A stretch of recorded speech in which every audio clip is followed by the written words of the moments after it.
It's time to accelerate.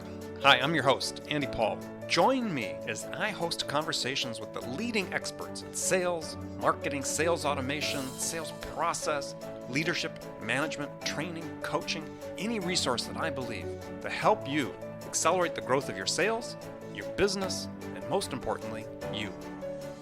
Good morning and welcome to the show. Today, my guest is Karen Dietz. She's an author, a speaker, a master storyteller, a folklorist. Yeah, you heard that right, a folklorist. Because today we're talking about storytelling and how to use the power of stories to win new business. So, Karen, good morning. Oh, good morning, Andy. It's great to be here with you. Yeah, so glad to have you on the show. It's taken a little work to get you here. So, take a minute to introduce yourself. Tell us what you do and who you do it for, and we'll use that sort of a forward to our conversation today. All right, great. Thanks. Sure, I help leaders and entrepreneurs and nonprofits and sales folks increase their impact and their influence, and of course, their income. And I do that all through the power of business storytelling. So basically, what I do is I do workshops and I do coaching with folks on how to use stories in their business. And it's how to find those stories, how to tell those stories, and how to move people to action with those stories. And that's the big deal in business, because storytelling is we've been doing that for 100,000 years. Sure. So, I mean, you're a small business owner. Is how did you get to where you were today from, you're like an academic, right? Well, yeah, I started out in academics like too many years ago than I want to admit. And I moved over into starting my own training company. And that whole business was, as they say, learning how to put butts in seats. But were you at that time, I mean, you're trained, you have a PhD in folklore, right? Yes, And yes. so your whole academic training was about storytelling. Was that first business venture you started about teaching people how to tell stories, or was it something else?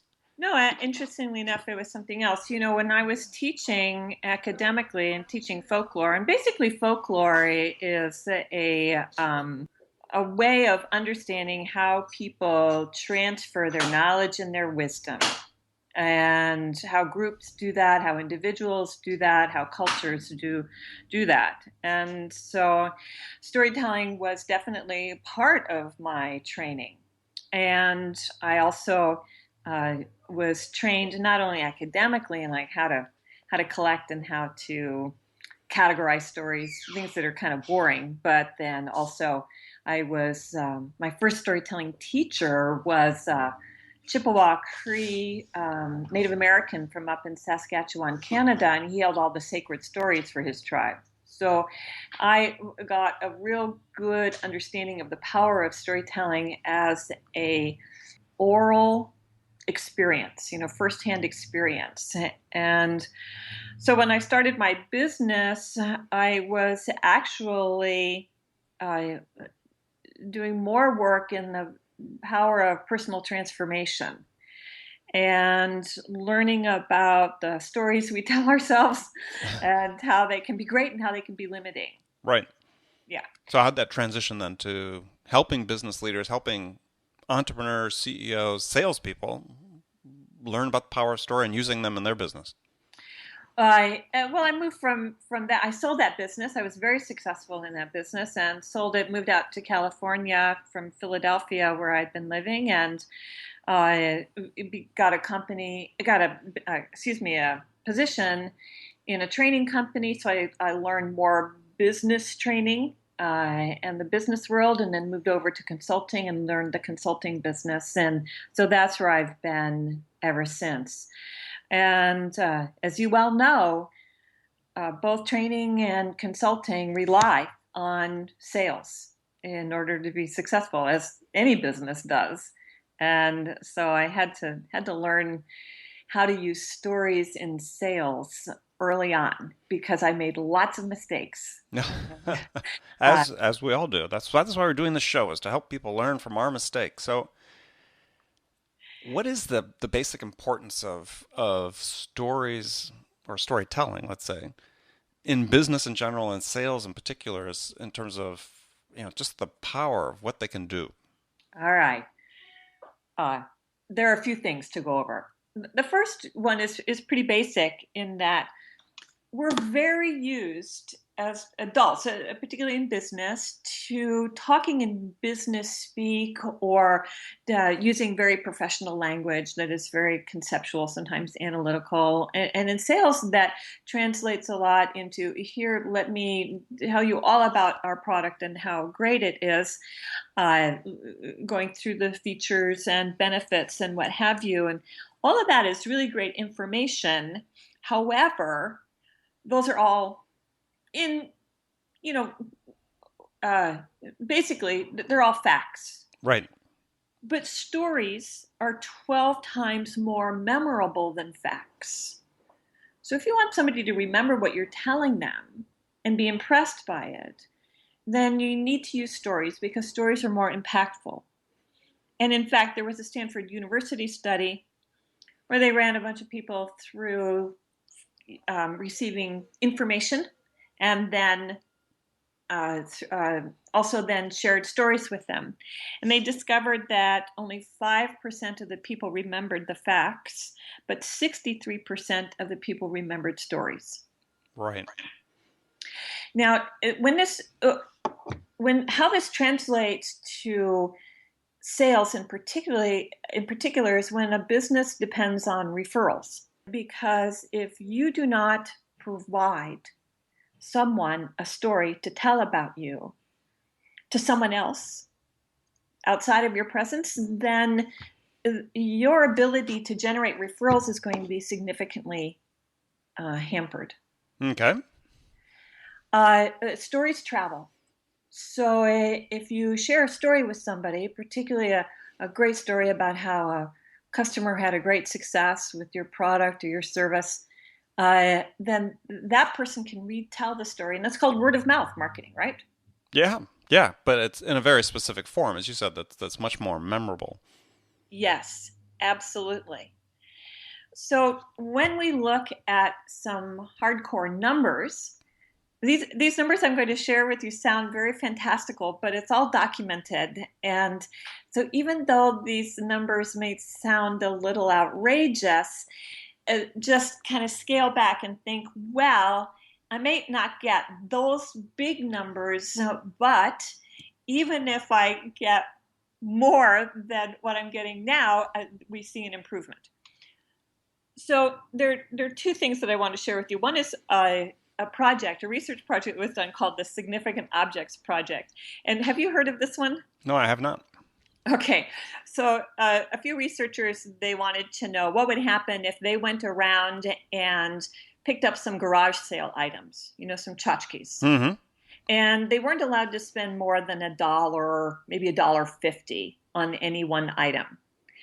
And then the task was to write a personal story about that item that they bought. And so they created a bunch of stories. Each item ended up with its own personal story, and then they sold it on eBay. And on average, there was a 2,700% markup in the sales price. Right. So, a 99-cent horse's head, sold for $2,700. Yeah, something like that. Well, it was like a $2.99 item sold for $101. So if you took all of the average of what everything sold for, it was 2,700% markup. Another shot glass that they bought for $1 sold for $76. So the stories serve the purpose of creating a perception of value in those objects that didn't exist otherwise. Absolutely. That's exactly right. And then earlier this year in Germany, this was picked up by the Huffington Post in their German edition. there was this guy who decided to sell on eBay his was a car. It was an Opel Tigra manufactured in 1997. And it was basically valued, if you go through the research and figure out, okay, what's a car that type and year, what would it be worth today? It was about, $2,300. But this guy writes this amazing story about why he has to sell this car. His girlfriend is pregnant. It's too small for his family. He talks about the fast and furious encounter he had with the car, at age 18. He writes about the downsides of the car, the engine is making funny noises and the leather seats are worn. We don't know why the leather seats are worn, particularly in the back seat, but we can figure that out. Mm-hmm. And, you can't read the clock or the temperature, but, it's always cold in Germany, so who needs a temperature gauge? And he writes about his relationship with his father and his friends and just so much about this car. And the auction, the bidding kept going up and up and up for this car on eBay. And it was finally sold for, get this, $60,000. I mean, $2,300 the value of the car, and it sold for $60,000. I mean, that is just outrageous. That's why I said, that these numbers are really, really big. But I think the takeaway is that stories can be very, very powerful, and they can definitely increase not only your sales volume, because you can close more deals, and we're going to talk about that in a minute, but the prices can actually... Yeah. Right, and especially if you're selling more of a commoditized product and people are somewhat aware of the general price scheme, then being able to protect your margins by being able to tell a story that relates value for the value the customer will receive from the product or service they're buying from you, then that's a great margin protection tool. Yes. And stories help us make meaning, so we create meaningful connections with the products or services that we are being that's being presented to us. And that's a very, very powerful thing that the brain does. We often talk about stories as being little mini sales simulators. Because what I know about storytelling is that when I share a story with you and I'm doing it really well, your imagination becomes immediately engaged. So, and the time it takes between your brain and my brain to entrain is just like a second or two, if that. And as I share a story, you are seeing that story unfold in your own mind's eye. Right. And in sales, what that means is that that person is seeing themselves in the story that you are sharing. That is incredibly powerful because that acts as a little simulation, right? They're trying out your product or service as you're telling the story about it. Right. I call that the mental test drive. Yeah. So, yeah, when the power of story is and I talk about this in my latest book, is that is one of the key elements of, people's decision-making process in general. As people have studied decision-making, say there's a series of steps people go through, and one step that we all go through, regardless of what product or service we're buying, personal or for business, we always do this mental tryout. Yes. And the story is how you get to that mental tryout stage faster than you would if you weren't using it. And that's one of the things that's really key, is this is an accelerant for building relationships and building trust. Stories are. Absolutely, they are. So when we think of sales, it's not just the end result of making the sale. It also starts at the very, very beginning in terms of your ability to connect and build relationships with your prospects. And so storytelling and stories have a place all along each phase of the sales cycle. Yeah, absolutely agree. So when we come back after the break, what we're going to do is get into some of the details about how to create a story. And I talk about that in my book. I'd be interested to hear what you say in terms of easy ways for salespeople to put together concise stories that they can use.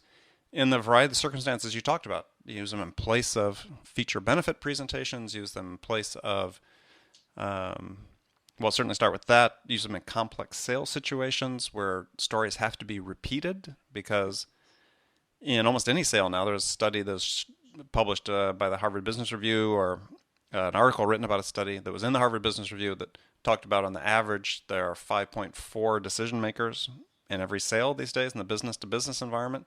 Yeah. So being able to tell one person's story that gets related to someone else to convey your value proposition, this really becomes important. And Absolutely. And a story is more likely to do that than, as you said, the facts and figures. That's right. So stay with us after the break. We'll be back with Karen Dietz. We're going to talk about her tips for helping you create sales stories that help you amp up your sales. We'll be right back. Hi, this is Andy. Connect and Sell is used by sales reps at nearly 1,000 companies, including hundreds of technology startups and several Fortune 500 companies, to overcome the challenges of getting prospects on the phone. Companies using Connect and Sell grow their revenues faster by enabling their sales reps to have more sales conversations in 90 minutes than they could otherwise achieve in an entire week. Connect and Sell can be deployed directly to your sales reps, or you can take advantage of their outbound on-demand service, which delivers qualified prospect meetings scheduled directly on your sales reps' calendars. Visit connectandsell.com to learn more about how Connect and Sell can start filling your pipeline today. So welcome back. My guest today is Karen Dietz, and you can find Karen online at Just Story It. The word just, story, and it.com. And you can also buy her new book, which I have a copy of. It's called Storytelling For Dummies. And the dummies word notwithstanding, it's not for dummies. It's for anybody that's serious about integrating storytelling into their lives, their sales profession, into their business career, and the power that you get from that. So let's talk about how to create a story. So let's take salespeople. Let's get down to sort of the lowest level. What's the first person a salesperson should take in terms of, creating a story that's going to be a powerful addition to their sales arsenal? Right. So there are a couple parts to your question. And the one is, okay, first of all, how do you structure a story? What do you need to have in it? And there's a very simple structure that any person can use, any salesperson can use to get started. And that's called the charm structure, because we need to get our charm on, right? And this is what charm stands for. The C stands for setting the context, which is basically giving us the setting. Mm-hmm. I was sitting in the office one day, or I was with another client, whatever that setting is. So that's the context, that's C. And then H stands for the hindrance, which is the problem. Mm-hmm. Right? It's the challenge that's happening. And that you need to share that right away, particularly in sales. Mm-hmm. And then the A stands for action. So what actions were taken? What steps were taken? What happened after that? Right? What did you do to meet the challenge or to solve the problem that was presented? And then the R stands for resolution. How did it all get resolved? Right? How was the problem solved? How was the challenge met? And then the M stands for meaning. This is the one that very often gets left off of business stories. And the meaning is sort of like, okay, everything got resolved, but what does that mean? What did that mean for your customer, right? And so we absolutely need to bring that into the story. And so there you have the charm structure, CHARM, context, hindrance, action, resolution, and then the meaning of that. Okay. So if you can use that to get started, there are, of course, many other structures to use, but just, work on one and get a few stories down using that structure, and you'll be well on your way to using great stories. Right. So if you're a salesperson, we've got this charm structure that Karen has set out.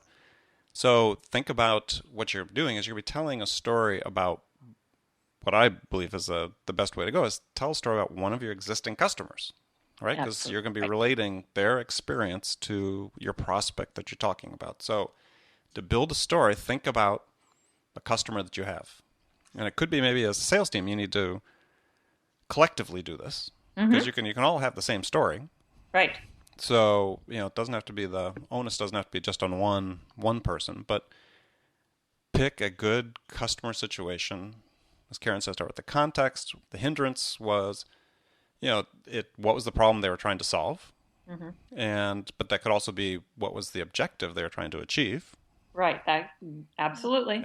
Put it in a positive context, is people we like as sales we tend to default to saying there's a pain point, but really people are trying to achieve an objective. That's right. So the hindrance objective, the action. What was the action the customer took? The results, Mm-hmm. the R, which is really the value that they received from their investment in your product and service, and the M is what was the meaning of that? What did that do for them as Right. a result of having received that value? And so it's it's in a sales meeting. If you're a sales manager listening to this, or if you're a salesperson, you need to have two or three of these stories at least sort of prepared to be able to tell, so that when customers ask a particular question, I think instead of like defaulting to giving a features and benefit answer, tell a story. Absolutely. And here's the trick about these. What you talked about, this kind of the kinds of stories that you suggest that people tell, I call people and results stories. And they're really about your customers. And the trick here is when you're crafting the story, you always want to make the customer the hero, right? It's so easy for businesses to mistakenly share a story that comes across about how great they were, right? This is our solution. This is how we help solve the problem. And the company ends up being the hero of the story, but that's not what is going to get you sales. What's going to get you sales is when the customer is the hero, when the customer was able to do something extraordinary, and your company, your product, your service was the secondary character, right? You were Oh, just sort of absolutely. the helper along the way. And so it's always about crafting a story that shows how somebody else was able to do something extraordinary, accomplish something really remarkable, and you were there as a part of the story. Right. And John Steinbeck, famous American novelist, talked about is that if you're telling a story, people will only listen to stories that are about them. Right. Right? And so, if you're telling this story, your sales story, from the perspective of you as a vendor, as opposed from the perspective of the customer, then your prospect's not going to be able to take that mental test drive that's so essential, because the story is about you and not about them. Absolutely, absolutely. And as salespeople, we're always told, "Oh, yeah, we have to share our success stories." And if you're only sharing stories about the company's successes, you can only do that so often before those stories get really tired, and your audience isn't going to want to listen to those. But they will listen for forever for stories about how other people were able to accomplish extraordinary things because you helped them. Right. And people like them. So, a couple tips to throw in, and these are actually a couple that I learned from you, because I talk a lot about storytelling and teach storytelling and work I do is Mm-hmm. one is in your stories include some details that personalize the story. I mean, Yes. not just say, well, we have a customer that we worked with that had this problem. You had, if you can use the company name, use the company name. If not, say, hey, we had customer John, who Mm-hmm. was VP of marketing at this company, and that makes it that draws the listener in when there's that detail. Right. Nameless, faceless people don't work. Right. So, this is again a lesson I learned from Karen, because I worked with Karen a couple of years ago on storytelling, is make sure you include the detail in there. The other thing too is you have to, from a sales perspective, is you really have to keep the stories concise.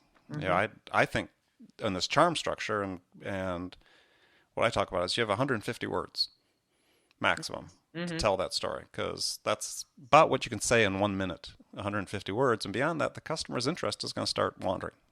Yes. Yes, absolutely. So, what I love about stories is that they can be very elastic, and you can expand and contract the stories as you need to. So, you might find as you're working on your first few stories with this charm structure that they're longer than what you really need. But that's okay, because you can continue to hone that story and get it down to very concise. Um, a very concise and short story. And what makes the short story work is when you use visual language, or what we call the language of the senses. So you're sharing the story, and yes, you're giving people's names, but you're giving little details that about what somebody might have looked like, or something to tickle the senses. Mm-hmm. Sight, smell, taste, touch, because that triggers the imagination, triggers the storytelling to happen in the other person's head, and it will make the story more memorable.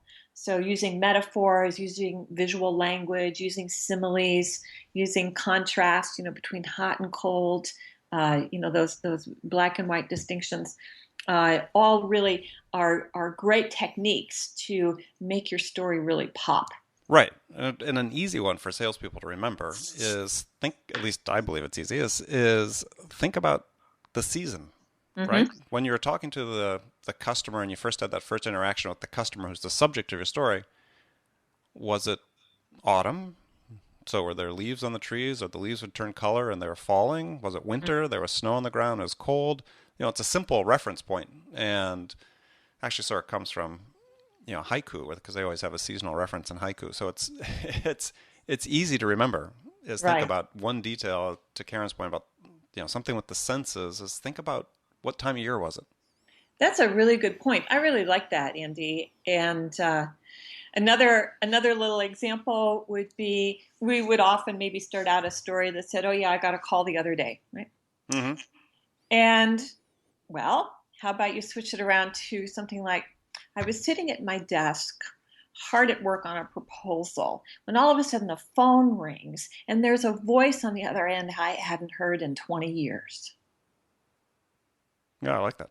Yeah, so it's like all of a sudden, "Oh, yeah, what happened?" What Right? happened? Create curiosity. Absolutely. Right. And at the same time, somebody is able to picture you at your desk and reaching for the phone, and then they start hearing this voice, right? So it's really kind of cool. But that's what these little tweaks that we're talking about. Well, I think, and I bring them up because I think the hardest part's like it's like the blank page syndrome, right? And we're telling people create stories. How do we do that? So the charm structure is a great way to start. Two other things that I would recommend. I'm interested in your opinion on this. Is what I teach people is write your story down word for word. Mm-hmm. It's not something you're just sort of conceptualizing in your head. This is a story that you're going to write down. And if it's 150 words, think about that. That's less than half a page of text. Right. So it's not much at all. I mean, you probably send text messages that are longer than that. So 150 words, and then memorize it Mm-hmm. word for word, Mm-hmm. because that's how you're going to start making it just a integral part of yourself. And as you said, once you know it cold like that, then you can start extending it. Right. Absolutely. That's definitely a method that really works for many people. And there's another method too that I'll share with you, because different people have different learning styles and different ways of working with stories. And the other way for maybe people who are more visual, or some people just hate writing, right, is to take 3x5 cards, and uh, for every piece of the story, write down a keyword or a little visual image.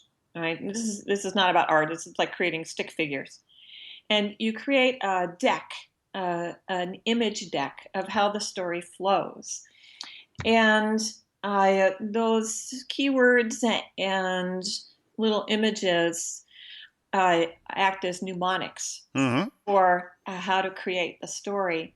And then you speak it out loud and you can time it, right, to see how long it is, and you can contract it if it's too long, and you can remove the cards, the ones, the details that are not important. And that's another way to create a story. The work of the storyteller is to feed your audience images. And as long as you do that, whether you're writing it or whether you're putting an image deck together, either way works.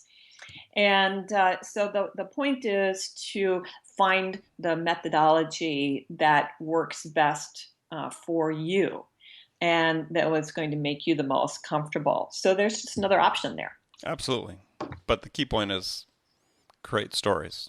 Yeah. So if you're a sales manager and you're listening to this in a sales meeting, take time, say next Monday, what we're going to do in the sales meeting is we're going to create stories. And we'll start with one. Maybe you'll do one a month, right? Just set aside time, one sales meeting a month. We're going to create a story. Either use visual decks, you can storyboard it on a whiteboard, or have people write it down word for word, and then have people practice it. Because what I find is working with getting salespeople to tell stories is they want to make them longer than they need to be, and these have to be practiced. They have to be second nature, and the way to do that is rehearse and rehearse. I don't advocate talking into a mirror, but you could record yourself on photo booth or QuickTime, or you can stand up in a sales meeting and do a role play, and have one of your peers be your customer, and you can tell them the story. Right, absolutely. Yeah, people ask me, how do I become a good storyteller? And I say, you tell lots of stories. And so to your point about practice is that you do have to practice your stories. You get better at telling them every time you practice a little bit more. The other thing about stories, particularly when you're in sales meetings and what have you, is that if you come up with a story, then the next piece of work is that every person must be able to tell that story in their own voice, right? Because it has to come across as authentic. Right. And so you will notice as people practice their stories that they're all going to tell that one story a little bit differently, and that is what you want, actually. So just a little caution, don't get caught up in, it has to be told exactly the same way, right? From person to person. Yeah, and that authenticity, that personal voice. Yeah, if somebody, otherwise it's going to, if they're all telling the same story exactly the same way, it's going to be like they're reading it off a piece of paper. That's true. And it'll be boring. And then it'll be boring. It'll defeat it altogether. It will. So this is really just a simple tool for everybody to use to enhance their selling.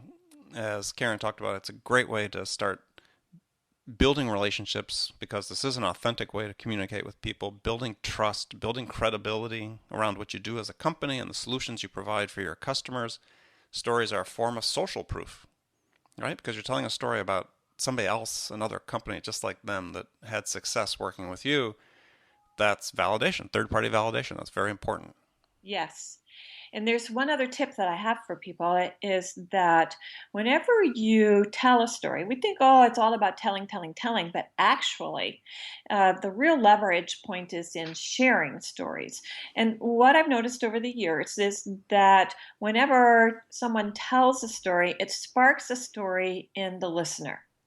And then there's a reciprocal relationship that needs to be honored, where the person who originally told the story needs to listen to the story that the other person wants to tell. And when we're in sales situations, this is pure gold. Mm-hmm. That's a great point. And so there's another component of story listening that we always want to be aware of. And so it's a good balancing act between telling and listening. Yeah, I think great point, because stories do exactly that. They trigger stories in the people that are listening to yours. And as a salesperson, you have to listen. You can't be thinking about what you're going to say next, because the customer's going to respond to your story. You want to hear what that response is. Right. And of course, collecting stories from your customers, gathering those stories, evoking stories from them is one of the best ways to figure out what is going on in their world, what their pain points are, their need states are, what value propositions they're looking for. And so stories can also be not only about what you tell, but what you collect. Right. Your customers have aspirations, so you want to understand what those aspirations are. Mm-hmm. And stories, as Karen said, great way to draw those out of your customers. So, well, great. That's been great information. So we're going to do a quick segment here where I'm going to throw some rapid fire questions at you. Give me one word answers or more if you wish, just you are a storyteller after all. You're a salesperson. You sell your own services. So what's the most powerful sales tool in your arsenal? Oh gosh. You want it in one word? I would say sharing stories when networking. Yeah, perfect. So what's the one book every salesperson should read? Business Storytelling for Dummies. All right, business telling. That's good. You can plug yourself. That's fine. So what's your favorite music to listen to when you're psyching yourself up for a phone call, for a sales call? I think some of my workout music. Oh, okay. Yeah, something that gets your blood pumping, gets you moving. So it's like dance music, you mean? Or Yeah. All right. What's the first sales activity you do every day? I write down my goals and affirmations. Okay. Can you share an affirmation with us? Yes. My calendar is now full with wonderful paying clients. Ah, perfect. Like that. That's a great affirmation. Yeah, thanks. So what's your favorite social media tool? I love Twitter. And the one question you get asked most frequently by either salespeople or business leaders? How do I talk about myself and not sound arrogant? Oh, great question. Great question. And the answer is? By being humble and making sure that other people in your story are the heroes and not you. Great advice. Karen brought that up earlier. Make sure the customer is the hero in your stories. So I want to thank my guest today, Karen Dietz. Karen, it's great to talk to you as always. Great. Thank you, Andy. This has been just a total delight. And so how can people learn more about you? You can go to my website. I've got some free downloads there. There's ways you can make an appointment to see me or talk to me. If you've got a question, just send me an email. I'd love to hear from you. And you can also download see my coaching and training packages. And I'd love to be able to help people with their sales and see more success for everyone. Great. So remember, if you want to accelerate your sales and amp up your business, then you have to deliberately learn something new every day that will empower you to achieve your goals. And I think we helped you with that today. So until next time, this is Andy Paul. Good selling, everyone. Thanks for listening to the show. If you like what you heard and want to make sure you don't miss any upcoming episodes, please subscribe to this podcast on iTunes or Stitcher.com.